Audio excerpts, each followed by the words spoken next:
നമുക്ക് പ്രസവിച്ച ഒന്നുമില്ല, സെലിബ്രേഷനൊക്കെ ഉണ്ടാവും.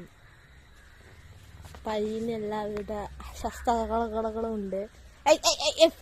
ഫ്രെയിമിൽ കൂടെ കയറി പോണാണ് പാല് കറക്കുന്ന ആള്. ആളെ വിളിച്ച മക്ക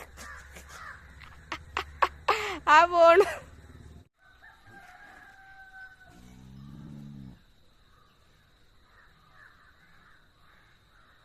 പൈ കാണാത്തവർക്ക് റേറായി കാണാൻ കിട്ടുന്നു. നാളെ തിന്നാൻ കൊടുത്ത്. അപ്പോൾ അതാ ഗൈസ്, പശു കുറേ കഷ്ടപ്പെട്ടതിന് ശേഷം കുട്ടി ഉണ്ടായിട്ടുണ്ട്. ഗേളാണ് കേട്ടോ, പെൺകുട്ടിയാണ്. അപ്പോൾ തന്നെ പശു ഇങ്ങനെ നക്കി കൊടുക്കുന്നുണ്ട്. അതിനൊരു കവറൊക്കെ ഉണ്ടാവും, അതൊക്കെ പോയിട്ട് ശ്വാസം കിട്ടാൻ വേണ്ടിയാണ്. കുറച്ച് കഴിഞ്ഞപ്പോൾ തന്നെ ആൾ നീച്ച് ഭയങ്കര സ്മാർട്ടാണ് കേട്ടോ. പാലൊക്കെ കുടിക്കാൻ തുടങ്ങി. അത്യാവശ്യം നല്ല സ്മാർട്ടാണ്, എല്ലാ അടവും ഉണ്ട് കയ്യിൽ. എന്നിട്ട് നീച്ച് ഓടാൻ തുടങ്ങിയിട്ട് ജനിച്ചപ്പോൾ തന്നെ നീച്ച് ഓടാൻ തുടങ്ങി. അപ്പോൾ എല്ലാവരും ഈ പൂക്കുരിക്ക് ഒരു ലൈക്കും സബ്സ്ക്രൈബും കൊടുക്കണം. ബൈ.